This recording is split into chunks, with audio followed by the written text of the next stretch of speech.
Welcome to the BLK Currency Podcast. That intro still got my head moving, y'all.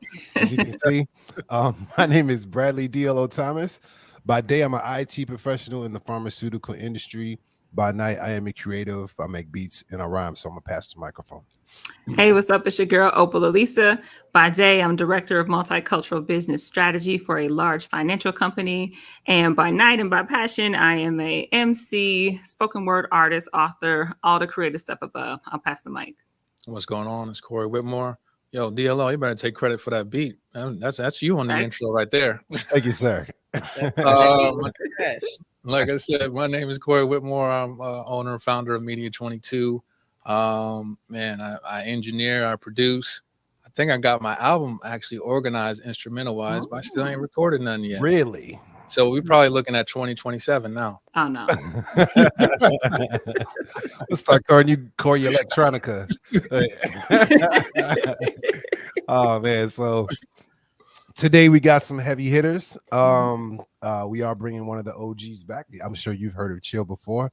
But this episode, we are going to focus in on Maverick Global Distribution. So if you missed one of our episodes from the first season, Will Rinehart, aka Chill, he's thrived in the entertainment and community activism for over 30 years. His versatile career spans from concert promoting, management, consultation, writing, community organizing. He's the founder of Come Clean Empire, engaging in marketing, management, and media services. Chill also initiated the Grassroots Music Seminar and Concert Tour and partnered with the Hype magazine for a multi-city tour. He now works as the senior music editor at Hype magazine and co-owns Maverick Global Distribution, and it's a global digital distribution company. So give it up for Mr. Chill. We also have Dr. Jameelah Wilkerson, and she's a partner at the THM Media Group and Oval Media Group, serving as A&R for Palm Tree Entertainment, representing artists like Soulja Boy and many more. She's also the founder, publisher of Rainbow Affair magazine and the Hype magazine. She runs IamJustJ.com, a networking and marketing agency offering events, workshops, webinars, and consultations tailored to clients' needs, helping businesses make valuable connections and grow growth. And our next and final heavy hitter that we have today is Shanta Hereford. She's an accomplished global business leader with over 25 years of entrepreneurship and entertainment. She's the founder and president of the Center for Truth and Healing, East Memorial Drive Revitalization Foundation, and Shanta Lana LLC. She also holds the position of COO. I believe that is Chief Operating Officer at the Hype magazine, and is the co-founder of Maverick Global Distribution. She also serves as the Royal Ambassador at large for, I think it's at Cure Kingdom Alliance. If I pronounce that wrong, please let me know. Represents numerous African kingdoms and chiefdoms, and is the Deputy Secretary General of Vision Afrique Development Organization.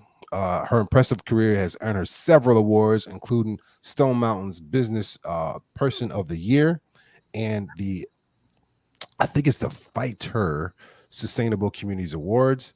She is recognized as a global goodwill ambassador and a leader of the African diaspora, and dedicated to creating positive global change. So definitely, y'all, before we start this off, I always let our listeners know, grab your notebook. All the people that see this on video, grab some sort of a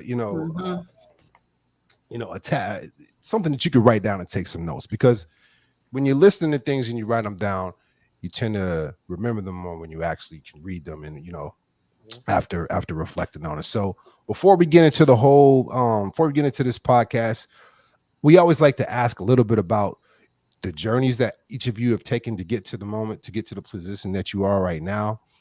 If there's any key moments or game changing moments, please let us know and kind of explain that to our listeners today. So first, let's see who wants to start off talking and give us not me.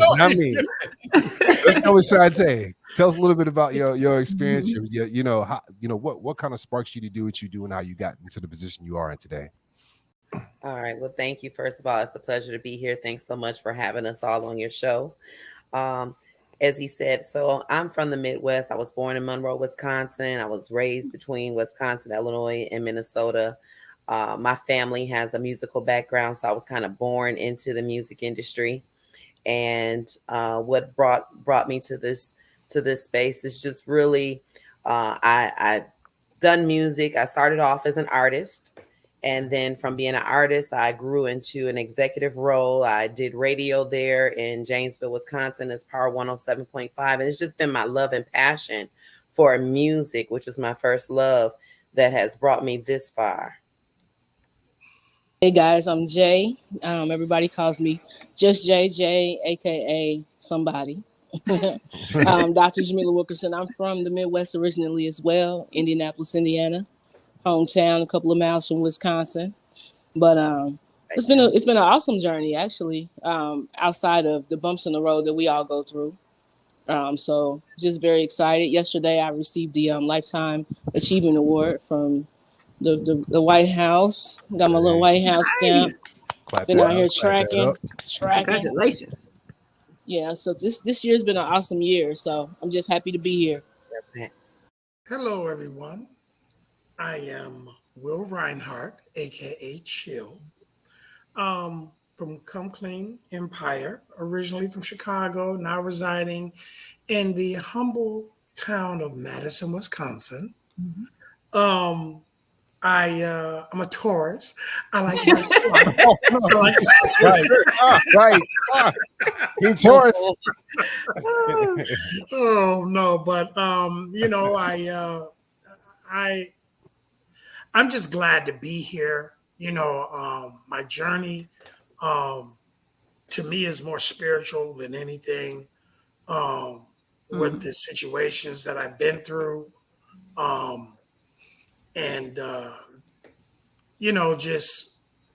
Those of you that know me, you know that, I had died, came back a couple of times, saw a few things when I was under, and it's special to me because now that I'm back, it's like God has blessed me to be with these individuals that I'm partnered up with here. And we just have this bond. It's a crazy bond. And it's like brotherly, sisterly bond for real. And I'm just happy to be here, and happy to share any type of insight or knowledge that we can. Welcome to all of you. Welcome back, Shell. That's what I think about when I think about your episode. There was some magic in the room that evening when we were talking with you, when you bring in that spiritual piece, because yes, go listen to that episode if you have not. Fantastic.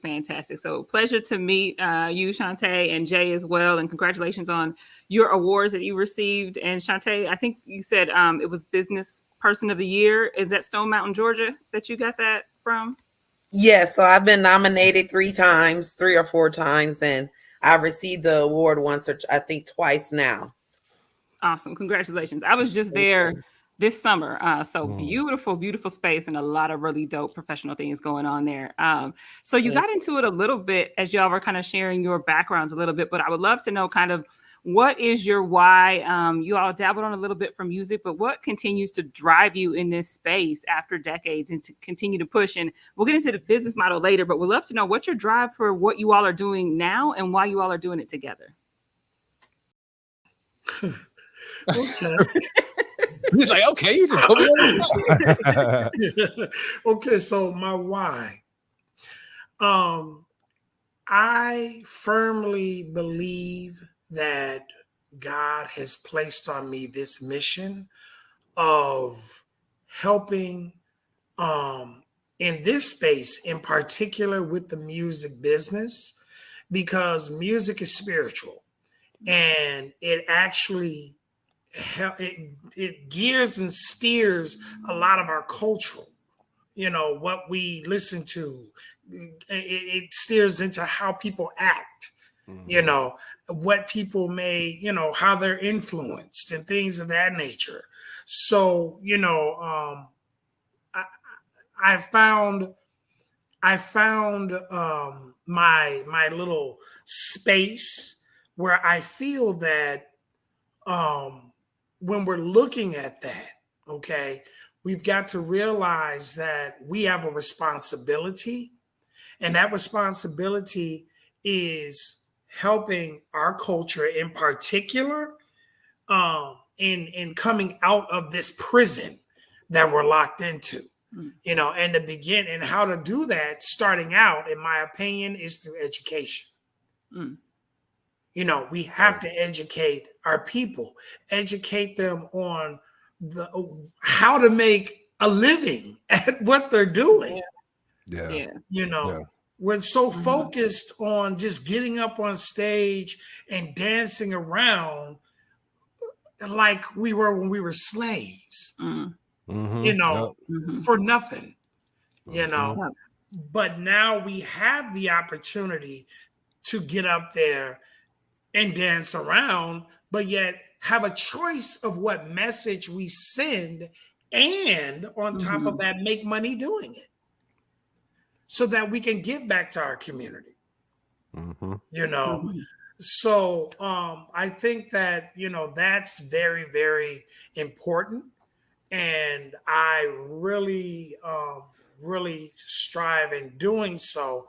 And I just strive to be a guiding light to help others and to do the right thing, you know. So with that being said, I'm going to pass the mic to Jay.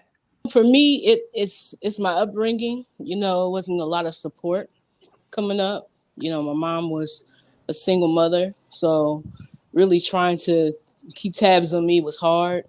So now I try to stay locked in with people who don't have the opportunities that other people have. So our whole, you know, well, my whole mission is just like Chill was just saying earlier, is just educating people, showing people the power of leverage, showing people that wealthy is a lifestyle and not just money. It's a whole lifestyle. It's a whole lifestyle shift. And just incorporating some of my hood tactics into the real life reality of people, because a lot of people walk around like they don't understand what's going on or life, but it really is survival, you know, and it's creating partnerships and alliances and networks, you know. So and what keeps me in it is people like my team that make me feel like, okay, this is going to work, or they have my back in and outside of business.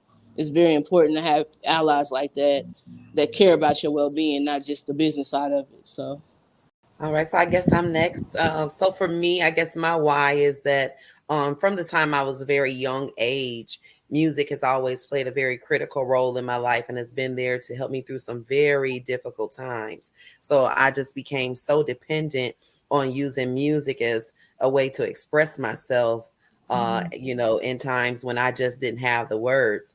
And there became a time in my adult life where I just really fell out of love with music. It was the destruction that it was starting to cause in our communities. And I just kind of really fell out of love with music. And then I went through an accident where I nearly lost my life, and it kind of transitioned me, you know, into other industries. But what brought me back really is just my love and passion for the music, and hoping that we can take back control of our music, of our culture, because we gave control to other conspirators who didn't have our best interest in mind. And so they encouraged the destructive music. They encouraged, you know, that change in the music that was changing our communities. And so I think that with Maverick, we have an opportunity to educate, to take back control of our culture, and to help artists to remain independent and take control of their music, the money, and that's my why. Nice. I feel like this conversation is so timely with we're finally starting to see folks, I say OG self-included, speak up about some of just what you speak about, like the destruction that has been put out there, and it's been put out there by folks who are not us. So love that we're having this conversation. And folks that are us. And folks that are us. Facts. But we Facts. cannot exclude that fact, because at the end of the day, no one's putting a gun to their head and saying, hey, you have to rap about this or you have to do that. Now, granted, they are encouraging them and rewarding them and incentivizing them to do it, but no one's just putting a gun to their head. And I think that as we celebrate 50 years of hip hop, nobody really wants to have the conversation, because we love hip hop. Hip hop has been there for us, but nobody really wants to touch on the conversation of just how destructive some of the lyrics, some of the behaviors and things that have came along with the hip hop culture have destructed our communities. And I think that's a conversation that, you know, a lot of people aren't really prepared for, because we have that love and we have that relationship with hip hop, and it's been there for us. It gave us an outlet and a voice and a way to express ourselves and to tell the world what was happening in our communities. But then from there, we just really exploited it and went to a whole nother level, to where now, I mean, it's just completely out of control. Right. A lot of our guests, a lot of them have whether it's like guiding principles or life philosophy or kind of laws that they live by. Our listeners see our guests come on, and our guests are so accomplished. They're always wondering, what are those things that they held tight to that allowed them to be able to succeed and continuously accomplish the things that they've accomplished. So for you, and then we'll open it up to Just Jay and Chill. Are there some guiding principles or life philosophies that you followed closely during your journey? Absolutely. One is to be a person of my word. If I say I'm going to do something, I serve, I deliver. Also, just being of integrity. I just try to keep those morals really close to heart. Those principles have got me very far, being honest and truthful, transparent, being of integrity, communication, being very communicative to my partners, to my clients, have got me very far. And staying true to myself. For me, it's being humble and keeping these relationships going. Like, people laugh at me because every year I always, Happy New Year, Happy Thanksgiving, how you doing? That's how I keep my relationships going. And they're like, as massive as you are, as much as you've done, you still reach out, to everybody. They say the little people. And I'm like, oh, there's no little people. It's just people, and I value myself off of really locking in with people who care about me more than the business. So I started to notice over the years, I'm like, all these people hanging out with me because of hype. They're not hanging out with me because of me. And then I had to start rotating that dynamic and start getting people that cared about Jay. Because if they care about you, that means no matter what's going on, they're going to be locked in. So that has really helped me through the process of getting this far. Well, for me, it's been loyalty. That's big with me, loyalty. Having a spiritual foundation.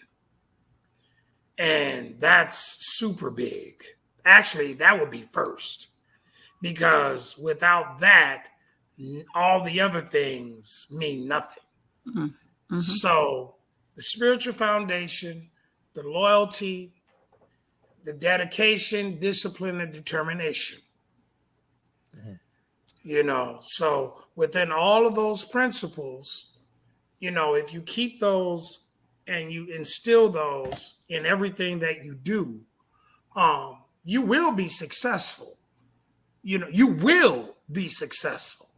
But I'm big on, you have to believe it and you have to act on it. You have to just don't say or don't think, well, yeah, I'm going to do this. But really inside, you're not feeling it. You don't think that you can really do it. You have to psych yourself out, even if you don't believe you can do it, because you don't know what the universe will bring to you. So, I'm big on that. hey, I can do this. It will happen. I may not know how it's going to happen, but guess what? It's going to happen. So that's my thing. Hey, Adrian, thanks for joining us. If you could give us just a kind of a brief introduction, quick little bio, and then the question that we were in is we were talking about if you had any guiding principles or like a life philosophy that has helped you achieve and get to the level of success that you're at and currently continue to build on. All right. Sorry I'm late. Just getting home from church. So it's funny that he was talking about, spirituality and just making home from church. Adrian Ridley, originally from Decatur, Illinois. I've been in mobile tech since the Razor. So started doing parties with Motorola on the ground floor with them. And I've been a nerd ever since. So, and I hold true to that. I call myself a rabbit hole explorer because I go into those digital rabbit holes, but I come out with some dope stuff. Could you go back to that original question too? Yes. So we were just asking everybody if they had any guiding principles or philosophy on life that they kind of follow closely, something that's kind of enabled them to continue to achieve and reach the level of success that all of you are currently experiencing and still growing in. It goes back down to spirituality with me. I can be outside amongst the people and hold true and confident in myself. I think that's where I gain a lot of the respect because regardless of what's going on around me, I'm me and I'm going to be me wherever. I'm not judging. People going to do whatever they're going to do with their own lives. But the respect comes back to me because I'm light inside that darkness. One of our big events here in Atlanta is Bonfire ATL. And it's like a black circus. It's a lot of crazy stuff going on at night. But I'm me in the midst of that. And my peers respect that I can be inside that. They know how I am spiritually, but I'm not judging what they do in their current situations. And I think that's really where my foundation is right there. Is me being spiritual and understanding, my life is my life and theirs is theirs, but I support them and vice versa. With that being said, let's hop into the business model. Because that's what we're kind of here to talk about, but we're definitely going to get into the music and the other topic. I don't want to jump into it, but I kind of do. So no one really wants to have that conversation. I do. I was talking about that on Facebook the other day, actually. How content has an impact on people, but we'll get into it. So Maverick Global Distribution. People may not be familiar with that. There is a link up on the website right now for those who can see it. Go check it out. Read through it. We have the people on this podcast that you need to pay attention to who put this together. So can you kind of break it down for us for those who may not be familiar of what it is, what it can do for you, how the idea kind of came into fruition? Anybody can jump in. So I had an epiphany one day that we really need to do this. And so I had called Chill and said, you know what? We need to handpick a team of people that can pull this out to really do something for the artists. And, Adrian and Shanta are always in my presence. Adrian's my head of tech for Hype. And Shanta has been just an awesome person in my life with consistency. And Chill, I don't know, he sold his way in. I got to watch him. Sounds about right. I got to watch him. No, I'm just playing. But, so we talked about this and we said we had to create a dope dynamic for people who cared about artists. Because anybody can do business, but caring about the artists is different because now you're going to handle their projects with care because everybody's not going to handle their projects with care. But also, we have to find people who weren't money driven, and that was hard. So this is our picks. No, so then when they called me, because Chill and I have a very long history together. We're both, I think, from age 18, 19, We've been working together in the music industry. That's a whole nother long story. But yes, Chill and I. And so when they called and they were like, hey, we want to start a distribution company and we want you to be a part of it, I was like, but I'm not really doing music anymore. And they was like, look, this is the deal. This is what we want to do for artists. And this is what, and I couldn't, I couldn't turn it down. Very passionate about helping artists take control of their music and their money and, really bucking the system. So I was with it. And, the special thing about this with Maverick Global Distribution is that, with most distribution companies, if you look at them in their basis, they're really tech companies, right? The tech companies. And it's like they'll subcontract marketing companies to come in and sell their packages to artists to get them out there or whatever with the Spotify and all of this and that and that and this, right? Mm-hmm. Well, with us, everybody on this call are experts at what they do. Adrian is a freaking genius. Okay. Shanta is a just all around genius. Everybody's a genius. Just Jay's a freaking genius, and I think I'm pretty smart. So, we all come together and we bring our separate elements. Adrian being the tech guy, Jay being the marketing person, Shanta being the just global, international, just guru, and me just being me, you know what I mean? And we all just come together and bring our expertise to the table, and it's a one-stop shop. So when an artist comes to us, we're not subcontracting any other companies out. What you see is what you get when you come to Maverick. We are a real family. We know what it's like for the artist because we are there. It's not that we've been there. We're still here. And we have the experience in the industry, decades. So when you come to us and you get on our platform and you're looking for guidance, or you're looking for other different things, marketing strategies or marketing tools or blogs, webs, radio, whatever it may be, between us four, we can get that for you and do it the right way. Just like with Jay, she was responsible for Soulja Boy's career in the very beginning, but she's humble about it. She's been responsible for a lot of freaking artists out here that you hear. Mm-hmm. Adrian, the man is a freaking pioneering tech. The dude is crazy, okay? He's the Albert Einstein of technology, in my opinion, And Shanta is just a creative, international, just nerd. Like, she's great. She's freaking outstanding. So when you put all of these together, we are what the artists should want to come to and attract to really push them out there. That's why our motto, Maverick Global Distribution, the evolution of distribution. Okay? Nothing against the other distribution companies.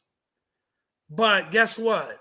This is a totally different era now, right? Just like with the technology, they shifted into a different era. Well, guess what? We're shifting into a different way of handling things. Hello.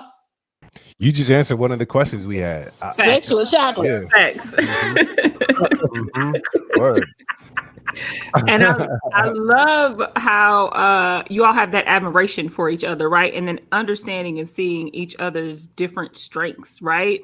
And what you all bring to the table. So like DLO said, like you really kind of answered our question around like, what problem did you kind of see in the market space? So am I getting it right when I'm saying that there wasn't that care for the artist? And then also a lot of this was sent to a third party. You go with a competitor and they may be able to do the distribution, but if you're looking for the marketing expertise, if you're looking for the artist development stuff, that's just not there. Am I picking that up kind of right on what you all are kind of bringing? Is there any additional problems that you were kind of solving for the marketplace?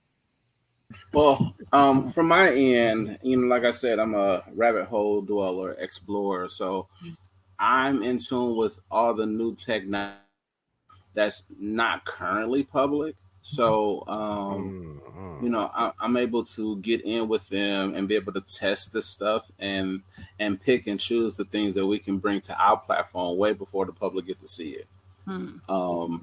And a lot of the stuff right now is, I think everybody is trying to figure out how to fight the traditional streaming. And I think that's a goal in tech right now to kind of even that playing field. And it has to come through tech.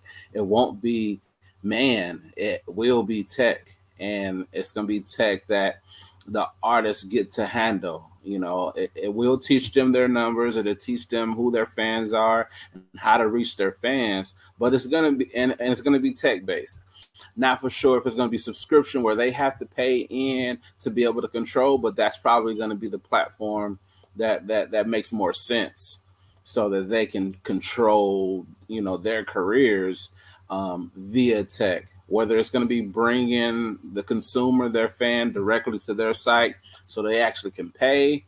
And it's funny, one thing that I just seen, what they're doing in Japan, they're literally taking albums back to the store. And what they're using at the store level, they're using NFC technology. They're using touch technology where they're putting the CD on an NFC tag and then packaging as old school CDs. So you'll get the album cover, you'll get the inside pamphlet to read about the artist. It's mini, it's small. So once you unwrap everything, you'll take the little tab and tap it on your phone, and then you get access to all the artist information. They're selling that for $20. So you're looking back in Asia and you're like, okay, they done figured it out. Right. So that's one of the things that we'll be bringing to the artists on this end, because there is a way for artists to generate that money again through actually sales of albums. I love that. Oh, go ahead. No, go ahead. I was just gonna say I love that because I'm an artist, but I'm also a consumer, right? A huge consumer of music. And I've gone to buying vinyl in the past few years just because I want that album insert, because I want to hold something, because I feel like I'm not supporting Beyonce unless I actually got something to hold that says I am. So you're so on point that people want that. Like, I want that. I hate going into Best Buy for something else and it's like nothing, because I have all these memories of going through there and buying my CDs, which I still have, by the way. But I love that you all are bringing that additional piece, because it does feel like a fan support when I'm able to purchase something like that. I want something that not everybody has. So love that you're bringing that to this platform. Right. And I would add in something that was put in here. They're also, that part of that competitive advantage is the experience in relationships. So I appreciate you sharing that in the chat. Is there more that you wanted to talk about, Shanta, surrounding that experience in relationships as well, which is really different because you're jumping online and you're having no contact with folks. Normally it's automated or something of that sort, and you won't get through anything. You'll get a text back or an automated phone call back, and that'll be it. Yeah, no, I think, the experience that we all bring to the table, having been in the industry for I don't want to really get into how long, but for a long time, and seeing the shifts and changes that have occurred, we have a lot to bring to the table that, can be valuable and position artists very well, along with the relationships that we've nurtured and built throughout the years, in the industry. Another thing that separates us from the competition when we talk about, Maverick, is being a trendsetter and helping our artists to build generational wealth and reoccurring funds, residuals. And we do this through our referral program. So we have the Maverick A&R Ambassador Program. And what this allows artists to do is once you come onto our platform, if you're bringing other artists along with you, or you're helping to, market and promote our brand, then as you bring other artists in, we have a 90-10 split, 90% to the artist, 10% to Maverick. But with our business model, what we do is we cut the check and we split half of it with the artist that referred you. So if you come on our platform and you're bringing other artists, now you're able to make 5% of what an artist makes on Maverick's platform. And that's something that no other distributor is doing. And if you really break it down, if you are an artist and you're already doing numbers and streams or whatever it may be, you have that initial 90-10. And then if you refer, say, 100 people, 200 people within a year, okay, now you're getting that back end at 5% per artist, perpetuity. Wow. Okay.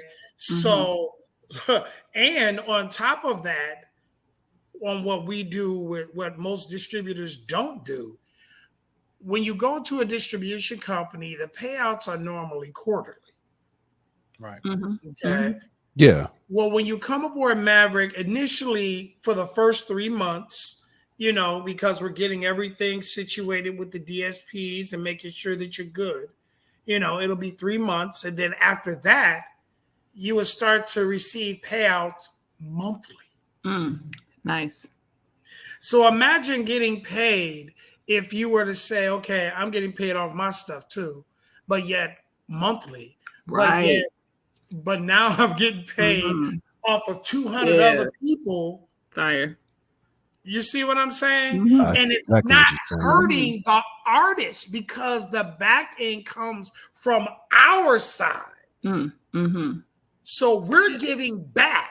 That's our way of giving back to the industry, to the artist. We're willing to take half of what we make over here and give it to you. Now, who's doing that? Nobody, baby. Right? Nobody.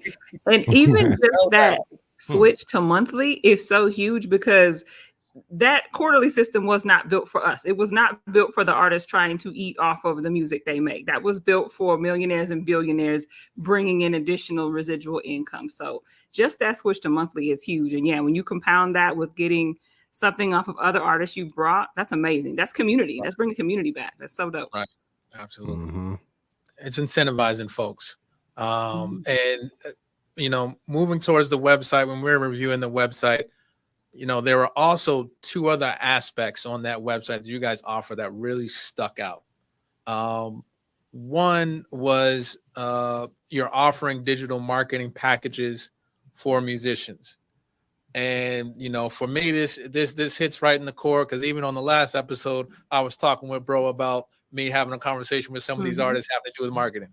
And I feel like every time we in here in the studio and we're recording, especially somebody that's doing multiple songs or whatever, we sit and we have this discussion about marketing. And it's always very helter-skelter as far as trying to get them to commit and plan ahead and schedule things out and really set all their eggs up to really be able to make a good push for their project. And the second thing that stuck out was an option, if I read that right, option for royalty advancement. Is that correct?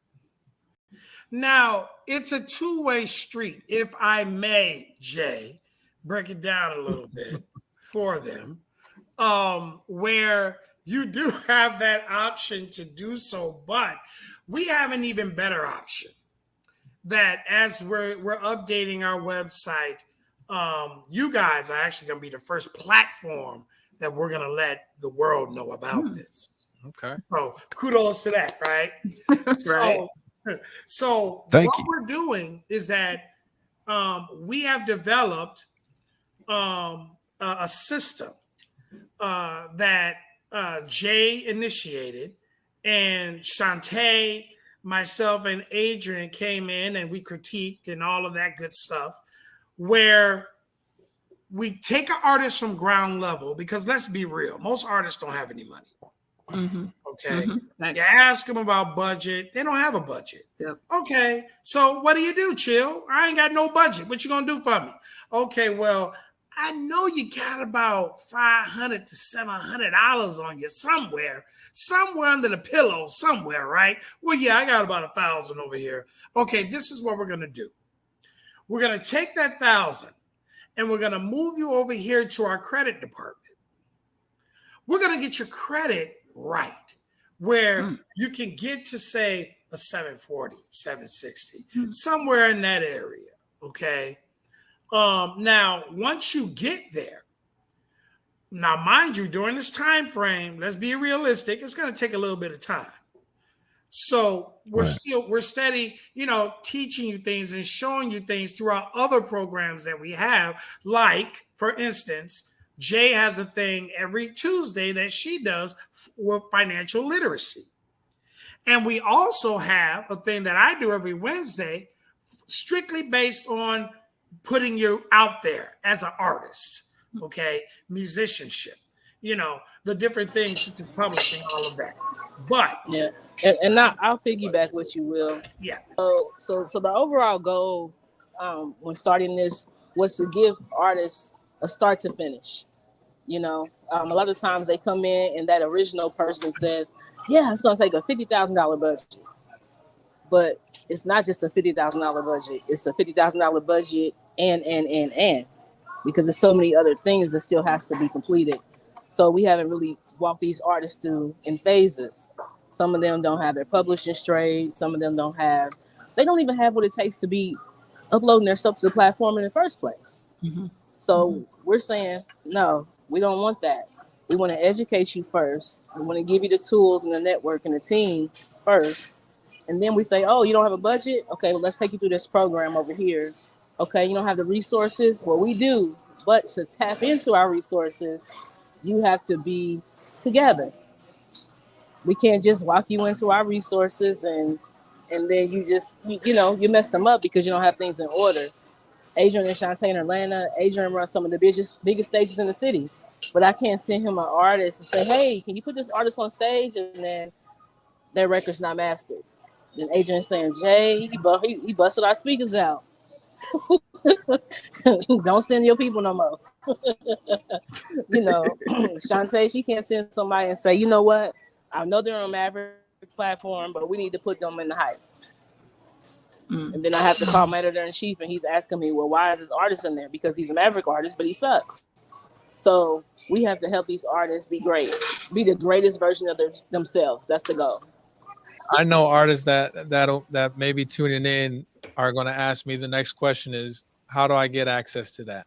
Mm-hmm. What's the beginning step? What's the process if that's where I want to go? I know I don't have my stuff together.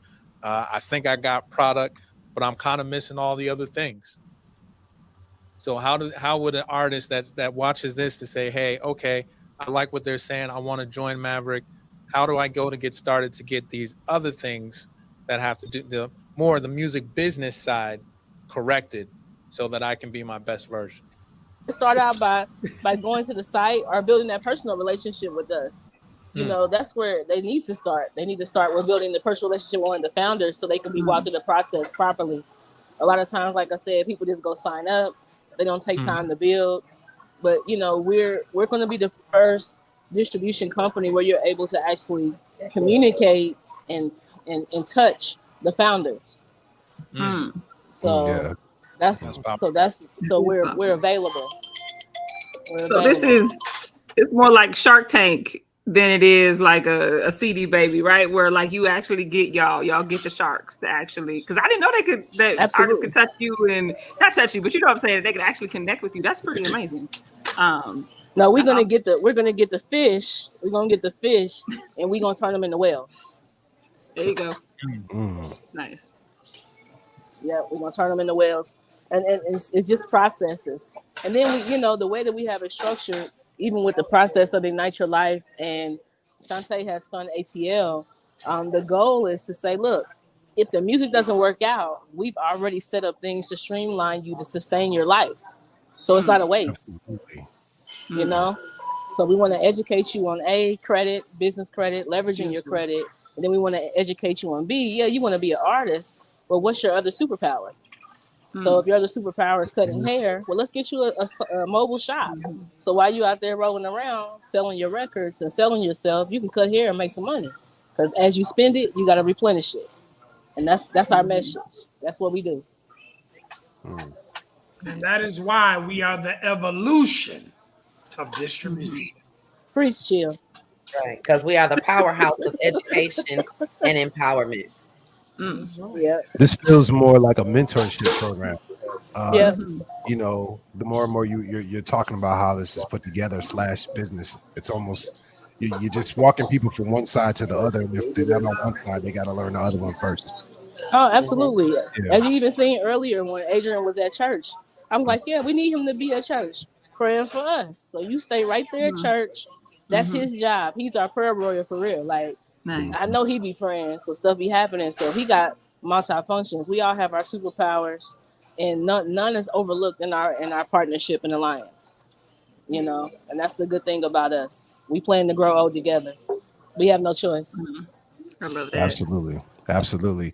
So since we have another IT nerd on this call, self-proclaimed Adrian, let's get into this music and artificial intelligence, because I'm very interested to see your perspective on how it's kind of impacted the music industry. I mean, personally, I've seen so many websites where people can go on, literally type in a prompt, and it will create the whole beat for you. It will separate all the elements for you.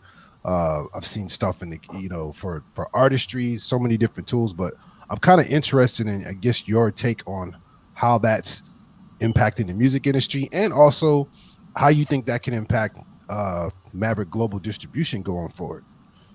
Okay. I've had these talks a lot, especially in these tech circles. And the one thing I want to say is it's just the tool.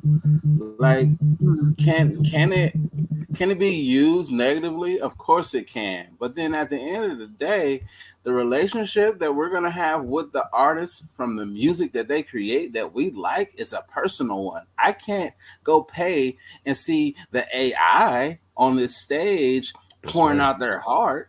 Like, we're never going to get rid of that part of it. So, you will have, the dark side of the AI that will create a song that might sound like a Biggie or might sound like somebody we really like, right? But we know they're no longer here, so we're going to look at that as fake anyway. Will we play it? Maybe, but will it have the same impact? Never, because we can't go see them in person and shake their hand and support them and like we typically do right now with an artist that we like. So that part of it, it won't have any lifelong lasting, but the AI itself, it's going to help. It's going to make, it's a tool. You're going to use this tool to help your creativity. Personally, I don't see us ever getting behind this tool and saying it's the new music business, because it's not. It'll make us more efficient. It'll give us more ideas. I'm hoping that the AI helps solve this streaming situation. And I don't think that the music industry is actually ready for that part.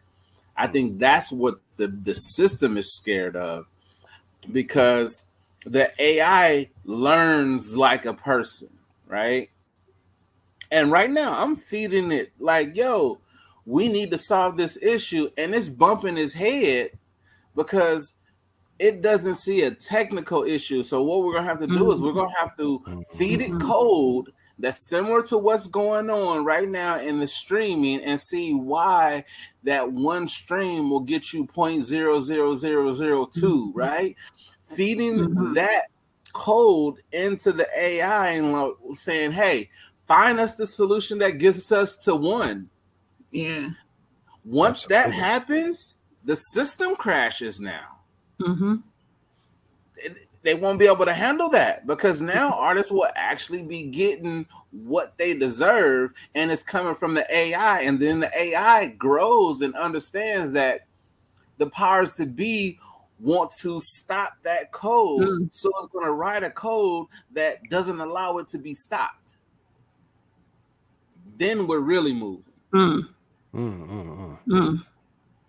So I don't want to get too far in the weeds, but that's that was a good rabbit hole to go down. That was fine. Yeah, let's keep going. Let's keep going.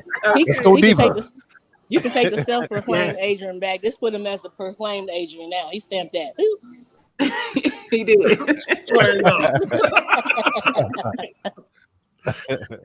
So yeah, that's it. But one thing I have to say though, as a community, we have to teach our kids and youth about this AI, like, because it grows so fast, right? And if we don't tell them to be in that curve, as a community, we're going to be lost. Because like I said, the AI learns itself and it learns movements and tendencies. And I don't say it learns culture, but it know what culture is by a number standpoint. You know what I'm saying? So it's like we have to make sure that our youth is in tune with it. So it might be them that actually has the proper prompts. You know, we just don't know yet. So if we don't get them in it with STEM and AI, then we're going to be lost as a culture. If we don't teach our kids, as a community, we'll be lost and left out of it. Like, woo, that hit. Because I mean, we're doing Black Currency because as a community, we're left out of finances like that. Like, dang, that was fine. All right, any more rabbit hole? I don't want to take us out of there. I want to get us into the music, but I don't want to stop in this land if we got some more questions on this. This is, yeah, I love this. It's refreshing to see. Refreshing to see a music group, a distribution group like yourself, embracing the technology versus fighting it. I felt like so many times in the music industry, they've been caught behind because the technology has already changed, and now they're trying to catch up to what had happened. And you guys are saying, hey, it's here. We're at the forefront. We're embracing it. We're figuring out how to integrate it and figuring out how to best use it to empower the people that are going to be on this, to be with Maverick. So that's incredible. So kind of getting back into the music, we know for like a long time, especially since streaming began, there's like this kind of debate between singles versus albums and what artists should be focusing on and what's kind of the best strategy to go. So what is your take on that single versus albums and projects for artists, and what works best on the Maverick platform? Or is there one that does? I'm gonna speak for myself right now, because I think we all have different point of views on it. Music is music, music is mood altering, right? So I might love one single to death, right? And just play it because it shifted my mood. And then I get to the album, I'm like, man, that was a unicorn of a song. And it just didn't do it for me like the rest of the album. So, when I sit with artists, I just say, man, make the best song you can make and then redo it and do it again. And if you can make it to an album, God bless you, But then other artists like, yo, I got a whole body of work ready to go because I've been working, and I seen the history of said artists, and they just made a whole bunch of songs and they want to put them out. Cool. You know what I'm saying? Hopefully we find a gem in the inside of that. I just don't think it's cookie cutter right now. I think, as many songs come out weekly on the DSPs, put a disadvantage to these artists because it's just so many, and it's like sensory overload, and our attention spans are 59 seconds, and then we scroll to the next one. I pray for artists because honestly, I think artists right now has the hardest job because you got to follow this trend. You got to get on TikTok. You got to make sure your clothes right. You got to it's just so much. It's just so much, So I wish it was just. I mean, it's a simple checklist of you got to have all your business together, and then you have to make good music. So I don't know whether it's a single or it's an album. I guess your music determines it. Mm-hmm. That was a great answer because the market is very saturated, and artists nowadays find themselves having to do more than just be an artist or do music. They're having to act. They're having to sell a product. They're having to do so many different things in order to create those streams of income and keep themselves relevant. I think if we wanted to look at what it takes as far as time, effort, expenses, and things of that nature, I think artists should really focus on, like you said, making that hit record, that song, that track. I think trying to create an album could be too cost intensive and take a lot of time and energy that you might end up with only one or two hits anyway. I can't tell you the last album that I just listened to all the songs and just appreciated all the tracks on it, so that would be my perspective. Mm-hmm. Well, my perspective is that an artist, when they're creating, whatever they're getting ready to put out needs to match who they are. Mm-hmm. Like when they say keep it real, all of this and all of that, that's the people use that like as a just keep it real. You got to keep it real and all of that, right? Mm-hmm. But if you're putting yourself out there the way it really is from you, it's energy. It turns into a frequency. Mm-hmm. And other frequencies will attach to that. Because there's music that I don't like, but I attach to the message or the frequency of that record. So because of that, what happened? Now I just gained a new fan. Mm-hmm. I may have gained a person that may listen to classical music. They go on my record. I'm doing pure hip hop. They hate hip hop. But guess what? Because of the frequency of what I put out, they can relate to that. Mm-hmm. Mm-hmm. You see? So I think that artists, what I tell artists is when you go into a studio, I don't care if you have written your song out already. Listen to the track, close your eyes, and envision the track. What do you mean when you say envision the track? Envision you and let your mind take control and take you to a space where that frequency, where that music is taking you to. So now when you put it on record, when you put it on wax, the words that you're saying, that frequency matches the frequency of the music, which is what we call a hit. There you go. That's why people love DMX. Yep. Yep. That's true. So true.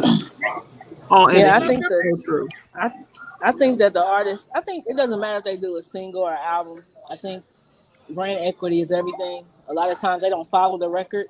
They just drop it and that's it. Post it on social media and think the world's going to hear it. So I think incorporating the old school methods of marketing, really going to these different cities, doing the presidential campaign on your records, I think that's what's going to get it hot. And then you can drop other music behind that because now you got some steam. A lot of times these artists come out, they sit in the studio for a year, they drop an album, no one cares, no one knows you. And honestly, if you go back to some of the artists' older music, they had a hit back then. They just didn't push the hit. So they wasted all that material, keep spending money. And, a lot of times, too, what the artist thinks is a hit is not. The song that they don't like is probably the one that's a hit because they've overprocessed it. But long story short, they just need to follow their records. If they follow their records and get fan base, and then they can sell records because you don't have to go platinum to make money, Right. Yep. Now, to all the people out there watching this, think about what you just heard from each one of us and wrap it all into a gumbo. And now that's what you got. You come to Why us. couldn't it be a now, souffle? Why I gotta be a gumbo? Well, hey, whatever. I like gumbo.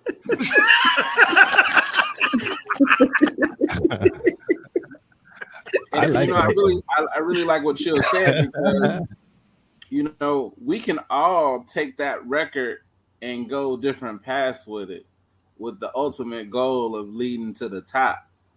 You know, I think that's the theory behind it. That's why I want to start it off saying this was my opinion on it. But collectively, when we talk about it, yeah, we're all gonna have different approaches, but the ultimate goal is to get the artist to the top.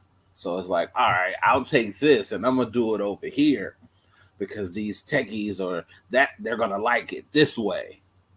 And then each individual, we can all put that together and push that artist to where, you know, they want to be, where we want the company to be seen, and do some good things for the culture. And that's why our dynamic completely makes sense, because we all have the different strategies to get to the top. And that's an amazing thing. You never really get a team where each one of these methods will break a record. Right. You know? There's diversity in experience, diversity in opinion, and there's never always the same format or the same formula that works for every artist. It has to be adjusted depending on the artist, depending on the music, and that's something that you don't get from any of this distribution. Like I said, you don't even get to talk to folks, much less get a formula adapted to who you are and the type of music that you're putting out. So that's special. That's incredible. Man, I also think one of the main things that we have that all these other companies don't is that the love we have for each other, like us as partners. You know, you can't go to none of us and say anything about the other one and think that we ain't gonna get on that phone and call that person. You know, for real. Like, we are really a family. You know, and that's what's taking us to the next level. All of these other distribution companies, yeah, they good, they whatever, and they got money, but they don't have the bond that we have. Right. It's a paycheck to them. It's not something where they're really trying to help the artist get to the next level, which is what y'all are doing. I kind of want to go back and talk about just the state of, number one, I want to talk about the scene in Africa, Shante, and I also want to talk about the just the state of hip hop. We were kind of talking about music and not putting the feeling into it.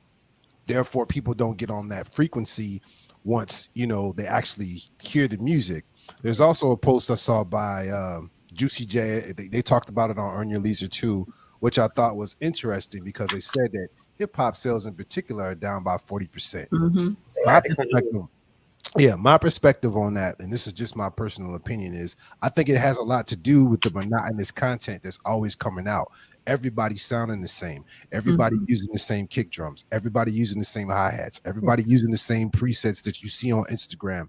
Everybody doing the same thing when that's not who you are. Like you were saying, Chill. That's right. When you don't bring your individual self to the music, how you expect people to authentically feel it if you're not being authentic, even if it's something that you might be embarrassed about. You know, you got to be, sometimes you got to be open as an artist. You got to put it out there. So I'm interested to hear like what y'all think about that, because I feel like what you're doing would actually be helping people get back to that space overall. Facts. With the 40% situation, in my humble opinion, I believe that the culture of hip hop was systematically taken apart over the years and stepped on and just finagled. Because see, this is the thing. You got to remember, in the very beginning in hip hop, it was about a positive culture. It was about empowering our culture. It was about, you know, the things that are happening today were happening then. People were selling stuff. People were shooting each other. Well, they weren't, probably not as much, but they were still doing it. You know what I'm saying? Over time, these things were still being done, but yet the artists, really didn't put an emphasis on that. It wasn't about that. It was about, when you look at, and I'm just going to use a couple of groups or whatever, when you look at like X-Clan or Public Enemy or Queen Latifah, who's still relevant today, or KRS-One, who's still relevant today, or any of these other people, it was about educating and empowering the culture of hip-hop. Now, we take hip-hop and we turn it into rap. And we say, look, and we justify it by saying, this is what we're going through in our communities. So this is all I know to put on a track. Well, really, it's not all you know. Thanks. You can't tell me that you don't have peaceful and happy moments in your life. Everybody has happy moments in their life. When you had that kid, how did it make you feel? When you woke up this morning and you felt good, where did that come from? You can even talk about how you feel in relation to, if you do lose somebody, how the roller coaster ride that you went on emotionally. You could talk about those things in your music. You could talk, and people are not seeing that. When I say systematically took away things, R&B is a love language. Thanks. You notice that they systematically took out R&B. 100%. So now you're sitting here and you got R&B going, which was really blending with hip hop at the time. Because you had us over here rhyming about how we felt about our culture, how we wanted to empower our culture, how things were going, how this or that, how happy I felt to be at a park, how happy I felt when my child was born, this and that, all positive vibes, right? And then you had R&B over here talking about how you felt about your loved one. How I love this lady so much, how it just made me feel a certain way. And it was all positive frequencies, positive vibes. And it began to turn and manifest into a system that was unstoppable. So the powers that be knew that this system was going to be unstoppable, because you can't stop music. You can't stop music. You can try to ban it. You can do whatever you want, but you can't stop a frequency. Right.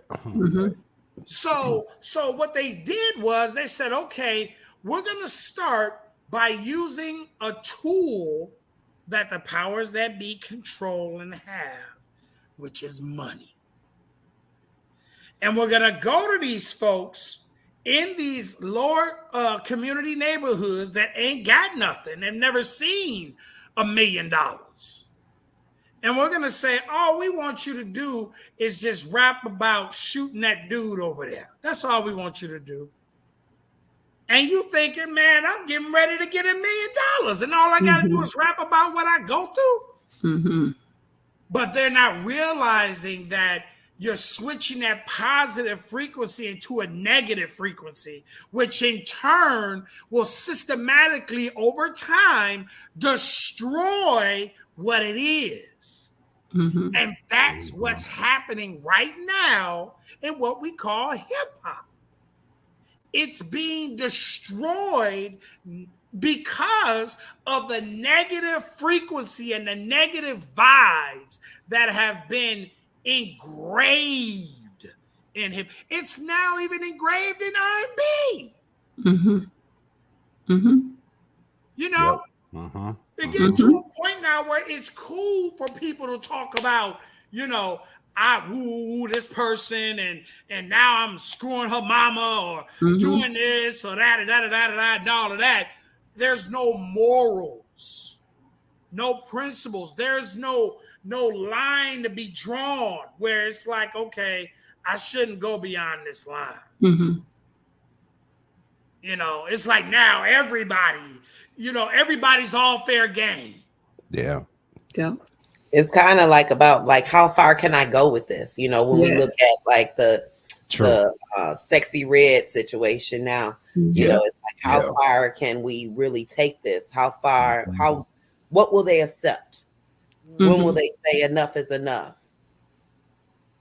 And then they know psychologically we're gonna take, because it's music, it's a frequency. So if we're listening to it every day you turn on that radio, every day you turn on the TV, every day you're hearing that same thing played over and over and over and over again. People are wondering, why are they playing this so much? Because they're programming you. Yep. That's powerful. Yeah. It gives you a lot to think about. Agreed. Yes. And kind of even the stuff that you've listened to or maybe are listening to now, and the reason why it's there and why it's so prevalent and in front of your face. And it's like you almost have to deconstruct your listening habits and things of that sort to see how this was put in front of you, how this was orchestrated. So I know it gives me a cause for pause for even some of the stuff I'm listening to now, or some of the stuff that my sons may be listening to. I ain't gonna lie though, I like real ratchet stuff, super ratchet stuff, but then I need to listen to something that's on the other side too, right? You know what I'm saying? Like for real, like the whole human experience, nothing is really like all this way or all that way. I think the problem with you were saying, Chill, is like it's all take this bag that you owe money on, by the way. We ain't gonna tell you that. Take this bag, rap about destroying everything that you say that you love, but you can still live this life over here and have all these people looking up to you. And then, but there's always two sides to it. I just feel like the balance is ridiculously off right now. It has because it's entertainment. Because it's at the end of the day, it's entertainment. Because you'll have an artist like a Cardi who can rap about, you know, WAP, but be married as hell and love her husband and want to raise his daughter. You know what I'm saying? Like it's, at the end of the day, it's entertainment. And I think with these youth, they don't know how to separate that. As a 46-year-old, yeah, I can separate it, and I love some ratchet, and I love some conscious. I you know what I'm saying? I want it all, you know, because in my fun part of me, I'm like, yep, I'm gonna rap all of that ratchetness. You know what I'm saying? From the gut. But at the end of the day, I need something positive too, because you know, it needs to stimulate me. Right. And then we also have to go back to censorship. You know, back when we were growing up, excuse me, we didn't have access to the smartphones and devices and everything that the children, the teens have access to now.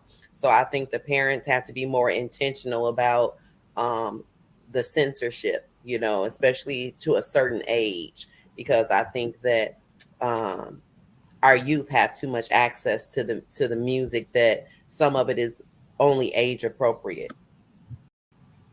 You know what? You just hit it on the head, Shanta, because if you think about it, at a young age, the younger your age, the more you're trying to absorb.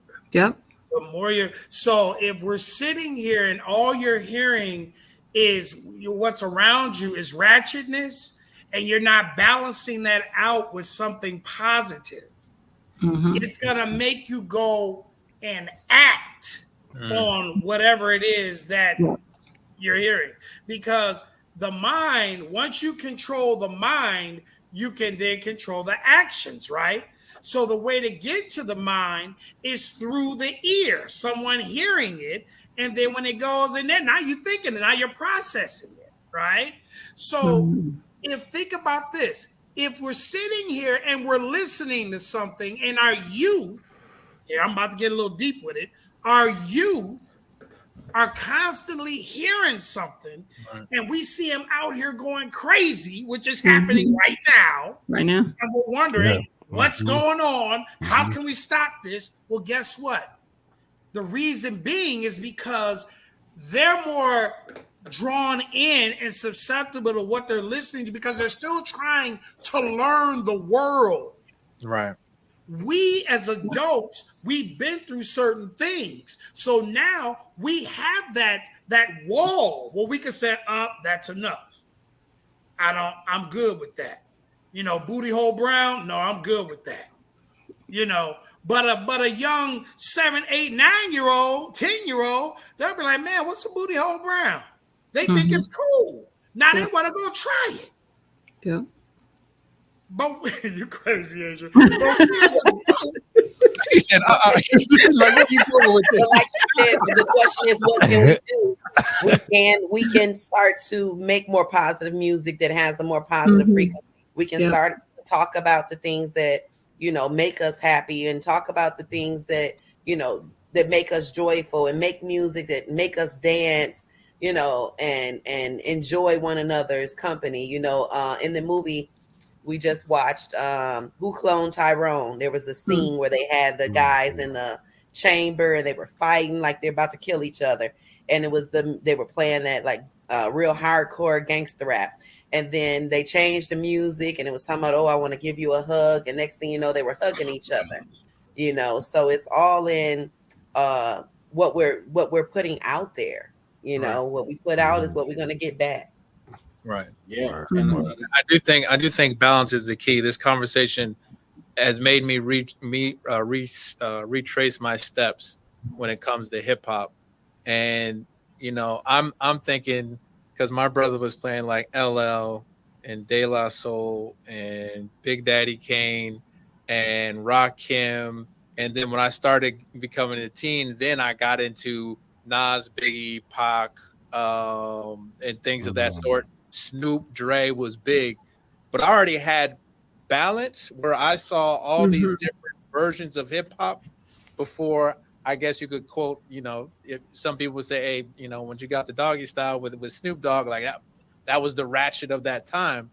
But I had all this exposure to all these other things far beyond that. And even me being a teen at that time, I was still able to take that on and not take that as this is how I need to be out acting and doing all these things that I'm hearing because of that balance.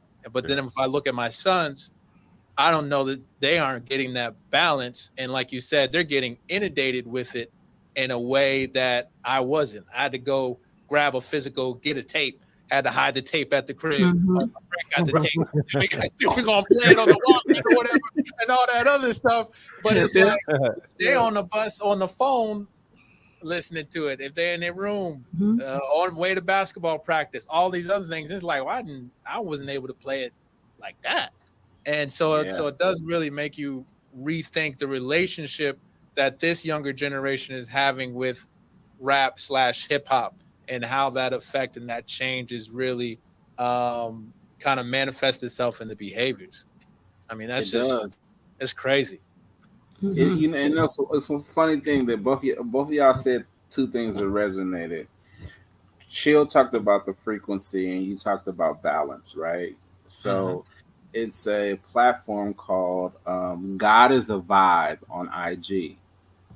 And so we tapped in with them and we brought their core group out to Bonfire, and it's Christian music, right? But what they did is you can just imagine every ratchet artist out there that exists, right? But what they did is they found an artist that's rapping about substance that's using the frequency, right?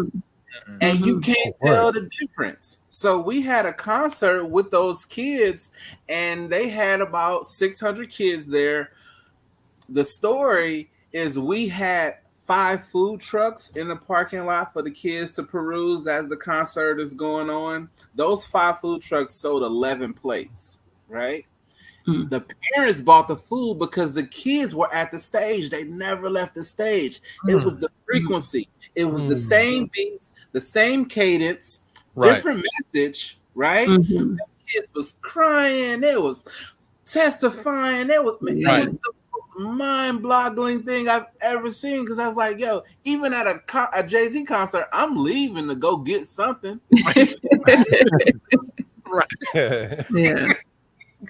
They didn't leave. So it's that frequency thing, you know, like, and the messaging. So these kids, they still want the frequency, but they will accept a different message. That's such a good point. I see that all over TikTok too, where you do start to see this balance coming back of young folks putting out stuff with substance and it getting a lot of traction. I think it's beautiful. And I'll add to it, which is the music. Yes, the visuals though. I love videos probably more than anybody I know. I'm the type of person back in the 90s. I had full VHS 6-hour tapes, videos, whether it was Rap City, whether it was Video Soul. My mama still has those tapes. We ain't no VCR, but she got those tapes somewhere. But I can't. It's hard for me to watch, and I still I'm one of the last people still got cable, so I'll still put on Revolt in the morning or BET Her, and the visuals are just. It was only rock videos that had some of that negative, evil, dark, gory stuff. I remember I was a whole grown woman in college when I saw the first kind of hip hop one like that. And it was DMX, the one where he had the blood over him. And I was like, oh, I was still taking it back. Fire album. but I was taking it back. And now, like, if you watch these videos, it's everyone. Like, there's some sort of horrible visual. So, I think that piece too, like they are really getting at our kids is so important in so many ways through their eyes and through their ears. I just want to point out, look at Doja Cat and what they're playing right now. Yeah. He's literally saying, I'm a demon. I had to turn it off. I looked and I love female artists, especially female artists that could rap. And I was like, oh, no features? Why is nobody talking to this? Third song, I had to turn it off because I will not. I was like, in the name of Jesus, not today. But you know, people are catching on to that record because they like the frequency, the beat, the track. And her harmony or whatever she's putting out, but yet the message is sneaking in the ear. Yes. You see what I'm saying? Yeah. My I had that same experience with my daughter. So my daughter loved those. She liked her voice. I like her voice too, man. I like her music. I think she's a good artist. I think she can rap. But this last album, my daughter was like, you know what? I looked at all of her albums, and she painted all of them red. She's talking about the devil. Pops, I can't listen to that no more. But there's a lot of kids, and I think that's because I've taught her to listen to lyrics. I'm like, everything that you're hearing is going into your brain, whether you're paying attention to it or not. So you need to understand that, and it's impacting you. And that goes back to that piece. Are these kids really, do they have the mentorship? Like, you know, like you were saying, Corey, like the first album I heard was The Message. Then I heard Too Short. Then I heard, you know, like those were my first two albums because my dad had them. He had Ice-T, but then he had like Earth, Wind and Fire. Like he had all these. He was a DJ, so I kind of heard everything. But these kids now, there's no filter. They can search for anything on their phone. Ain't no telling what they looking at. Right. No, all of you are very right. Oh, I'm sorry. Go ahead. No, I was just agreeing with everything that everyone just said. And I think that, you know, like Opal said, we're seeing a shift now where it seems like the youth are starting to wake up. They're tired of the crime. They're tired of the killing. You know, they've had so many friends get murdered. They've seen so much destruction in our community. I think they're waking up now.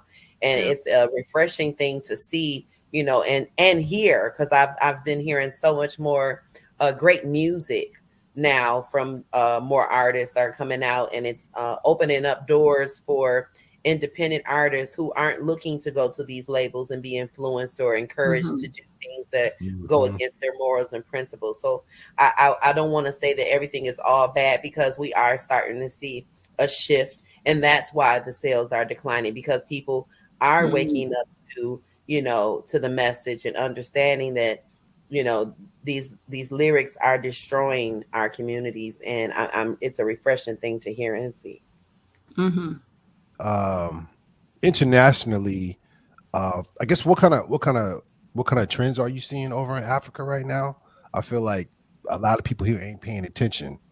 And I think it's a major market. I think it's a huge market that just people aren't paying attention to. So I'm just interested to see like what's going on, any trends, anything that you're seeing that's could be game changing right now, or is game changing right now. Well, wow, that's a very compound question because there's so much that is happening really fast on the continent, and one of those things is of course is Afrobeat. I know that everyone has seen the progression of Afrobeat on a lot of the platforms, and that's because Afrobeat talks about things that are relating to love, relationships, fun, dancing, enjoyment, happiness, and that's what people really are yearning for. It's like this yearning for it. It's like we're so tired of it. We just want something new. And I actually met the pioneer, the guy who started Afrobeats, Pretty Okafor, about a week or two ago. He was here in Atlanta, and he's the president of the Music Association in Nigeria. And so when you ask about trends, one is the Afro beats, but then also looking at infrastructure. A lot of the infrastructure we have here in the United States, as far as like BMI, ASCAP, CSAC, music associations, radio stations, clubs, concerts, a lot of that infrastructure is not in place. And here in the US, it's controlled by companies like Live Nation and Rock Nation and other influences, whereas we have the opportunity as Black Americans, African Americans, to take the knowledge, the expertise, the talents, and things that we have been able to garner here in North America and apply those same skills to building the infrastructure there and controlling and owning the industry, the culture of the music, and the direction that it goes. So I think not just looking at it from an artist side, but also looking at it from an investment side, an executive side. Those are some of the major things that we're able to actually take part in. And so what I'm helping to do in Africa is really help build infrastructure in agriculture, music and entertainment, smart cities, energy, telecommunications, precious metals and minerals, all those different industries I'm kind of been involved and immersed in recently. And so my job is to help educate us here about the opportunities and things that we can do there and make sure that we understand the value that is presented to us to be able to build and own and control the things that we're building. Whereas here, everything is already built and we kind of have to adapt and enter into their systems. That's amazing. And tremendous opportunity. Wow. That's amazing. Yeah. Well, I think we can probably continue this conversation on probably for another hour. If we want to dive into it, because I still got questions earlier. If I'm going to be honest, but I love what Chill put out earlier. And this was behind closed doors, but as far as maybe doing some individual pieces with you folks from Maverick Global Distribution. I mean, each of you have your own story and an incredible impact in the different things that you're doing. One, it's amazing that you guys have brought all your superpowers together. I think is what just used to be able to build what you guys have here, which is an incredible distribution company. But each of you on your own have an incredible story and have an incredible impact that I think our listeners and of course all of us here would definitely be interested in really diving even deeper into. So we'll definitely try to stay in touch and see if we can get some of you guys on individually and take more deeper dives in some of the different things you guys have going on. So Absolutely. Thank you so much for coming on and being a part of this and staying over. I know that you guys are busy and always working, and we appreciate you guys really coming and taking the time to, entertain us, answer some of these questions and really get into some of these issues. I think our listeners are really going to enjoy. For those that are listening that may not be viewing the video, make sure to hit the website, www.maverickglobaldistribution.com. They're also up on social media. For our IG folks, jump on there at Maverick Global Distro.